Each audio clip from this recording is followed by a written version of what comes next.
Do you know many people are having trouble with activating an icon on their Casio G-Shock DW-6900 watch?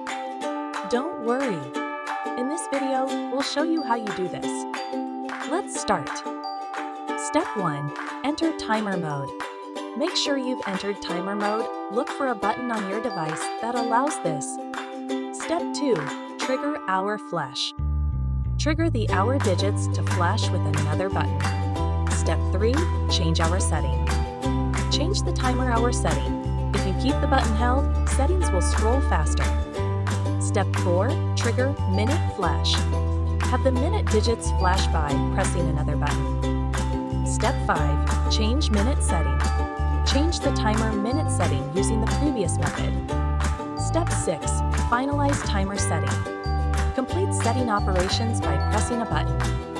By following these steps carefully, you should now have successfully activated the symbol on your Casio G-Shock DW-6900 watch.